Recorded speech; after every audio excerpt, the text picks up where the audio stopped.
আসসালামু আলাইকুম। আশা করছি সবাই ভালো আছেন। তো আজকে আপনাদের জন্য ভুনা খিচুড়ি রান্নার রেসিপিটা নিয়ে আসলাম। তো ভুনা খিচুড়ি রান্না করতে তো সবাই কম বেশি জানেন। তো আমি কিভাবে রান্না করি সেটা আমি আজকে আপনাদেরকে দেখাবো। তো প্রথমেই আমি স্টোভে একটা প্যানকে বসিয়ে নিয়েছি, এটাকে আমি একটু গরম করে নিব। তো যেহেতু ভুনা খিচুড়িটাকে আমি ওভেনে রান্না করব, তাই আমি ওভেন প্রুফ পাত্র নিয়ে নিয়েছি। আপনারা কিন্তু চাইলে চুলায় রান্না করতে পারেন।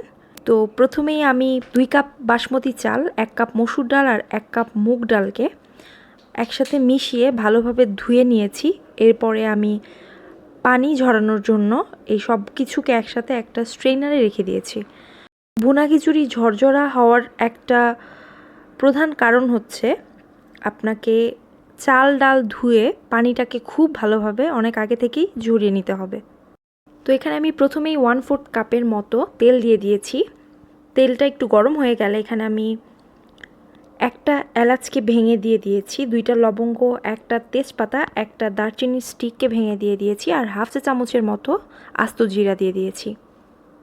তো এবার আমি আগে থেকে ভেজে রাখা পেঁয়াজ এখানে দিয়ে দিলাম। তো আমি যেটা করেছি, পেঁয়াজকে আগে থেকেই হলুদ আর সামান্য মরিচ দিয়ে ভেজে রেখে দিয়েছিলাম। তো ওই পেঁয়াজটাই আমি এখানে ইউজ করছি। আপনারা চাইলে সরাসরি কাঁচা পেঁয়াজটা কেটে এখানে ইউজ করতে পারেন। তো পেঁয়াজ দেওয়ার সাথে সাথে কিন্তু তেল ছড়িয়ে ছিটিয়ে আসতে থাকবে।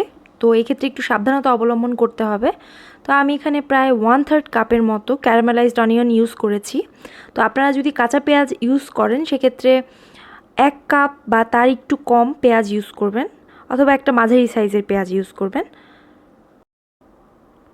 এবার আমি এখানে 1 চা চামচ আদা বাটা আর হাফ চা চামচ রসুন বাটা দিয়ে দিচ্ছি।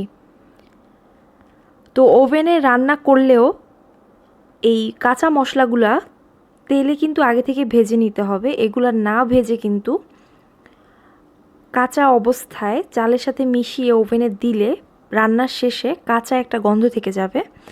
তাই ওভেনে রান্না করলেও এই মশলাগুলোকে আগে তেলে ভেজে নিতে হবে, তারপর ওভেনে রান্না করতে হবে। তো খুব ভালোভাবে আমি এখন এই সব কিছুকে একসাথে মিশিয়ে নিলাম। এবার আমি গুঁড়া মশলাগুলো এখানে দিয়ে দিব। তো গুঁড়া মশলার মধ্যে আমি দিচ্ছি 1 চা চামচ ধনিয়া গুঁড়া, হাফ চা চামচের মতো গরম মশলা গুঁড়া, হাফ চা চামচের মতো জিরার গুঁড়া আর 1 চা চামচের মতো লাল মরিচের গুঁড়া আমি দিয়েছি।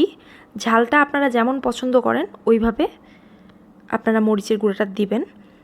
আর আমি এখানে দিয়ে দিচ্ছি হাফ চা চামচের মতো হলুদ গুঁড়া। তো এবার খুব ভালোভাবে আমি এটাকে মিশিয়ে নিচ্ছি। তো যেহেতু আমি ক্যারামেলাইজড অনিয়ন ইউজ করেছি, মানে আগে থেকে ভেজে রেখেছিলাম পেঁয়াজটাকে হলুদ আর মরিচ দিয়ে, তাই কিন্তু আমি হলুদ আর মরিচের পরিমাণ কিছুটা কম দিয়েছি। আপনারা কাঁচা পেঁয়াজ ইউজ করলে সরাসরি যদি দেন তাহলে সেক্ষেত্রে হলুদ মরিচের পরিমাণটা একটু বাড়িয়ে নেবেন। তো আমি সামান্য পরিমাণ লবণ এখানে দিয়ে দিলাম।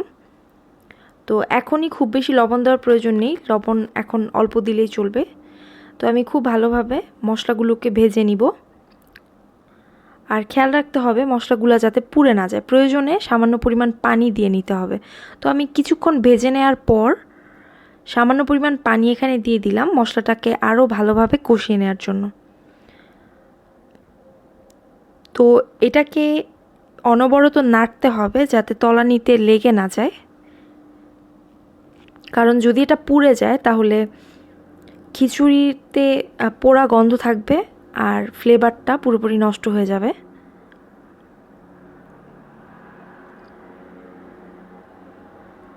আপনারা কিভাবে ভুনা খিচুড়ি রান্না করেন আমাকে কমেন্ট করে জানাবেন।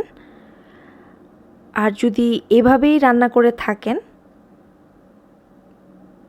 তাহলে তো ভালোই, আর যদি না করে থাকেন তাহলে এই রেসিপিটি অবশ্যই ট্রাই করবেন। তো প্রায় 5 মিনিটের মতো ভালোভাবে মশলা আর পেঁয়াজগুলোকে ভেজে নেওয়ার পর আমি চাল আর ডাল ধুয়ে যেটা রেখে দিয়েছিলাম সেটা এখানে দিয়ে দিলাম। এবার খুব ভালোভাবে আমি এটাকে মিশিয়ে নিচ্ছি মশলার সাথে। এখনই আমি পানি দিয়ে দিব না, এটাকে আমি আরও 5 থেকে 8 মিনিটের মতো মিডিয়াম আঁচে ভাজতে থাকবো।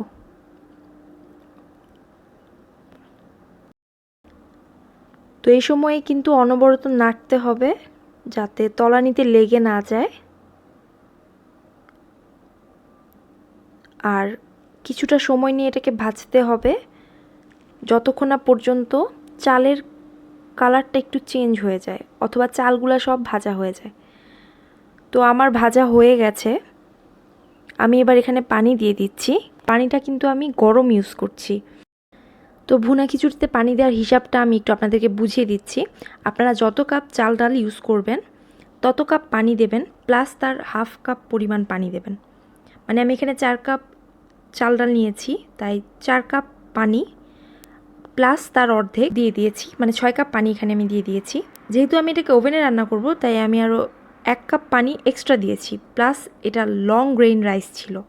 যদি আপনারা লং গ্রেইন রাইস ইউজ না করেন আর ওভেনে রান্না না করেন তাহলে সেক্ষেত্রে কিন্তু পানির পরিমাণটা হবে যতটুকু চাল নেবেন ততটুকু প্লাস তার অর্ধেক পানি, মানে 4 কাপ চাল নিলে 6 কাপ পানি দিতে হবে। তো এবার আমি নেড়েচেড়ে খুব ভালোভাবে এটাকে মিশিয়ে নিলাম আর আমি লবণ দিয়ে দিলাম এখানে। তো খিচুড়িতে লবণের পরিমাণটা পারফেক্ট হবে কিভাবে সেটা উপায়টা আমি বলে দিচ্ছি। লবণ দেওয়ার পরে ভালোভাবে পানিতে মিশিয়ে পানিটা চেক করবেন। যদি পানিটা আপনাদের কাছে হালকা লবণাক্ত হয় তাহলে পারফেক্ট, মানে রান্নার পরে এটা পারফেক্ট হবে। তো ওভেনকে আমি 355 ডিগ্রি ফারেনহাইটে প্রিহিট করে নিয়েছি। এবার আমি এটাকে বলক আসা পর্যন্ত অপেক্ষা করব। বলক আসলে এটাকে আমি সরাসরি ওভেনে দিয়ে দিব 50 থেকে 55 মিনিটের জন্য। একইভাবে কিন্তু এটাকে চুলায়ও রান্না করা যাবে। বলক চলে আসলে 50 থেকে 55 মিনিটের জন্য লো আঁচে চুলায় রেখে দিতে হবে, তাহলেই এটা রেডি হয়ে যাবে। আর ওভেনে রান্না করার কারণ হচ্ছে ওভেনে রান্না করলে আমার এটাকে নাড়াচাড়া করতে হবে না, তার উপরে এটা পারফেক্টলি ঝরঝরা হবে। আমি এটাকে বের করে নিয়েছি ওভেন থেকে, দেখছেন কতটা ঝরঝরা হয়েছে। তো এটাকে মুরগি বা গরু বা মাটন এর সাথে খেতে অসাধারণ লাগবে, এটা তো আর বলার অপেক্ষা রাখে না। তো আজকের ভিডিওটি আমি এখানেই শেষ করছি। পরবর্তী ভিডিও দেখার আমন্ত্রণ রইল। সবাই ভালো থাকবেন। আল্লাহ হাফেজ।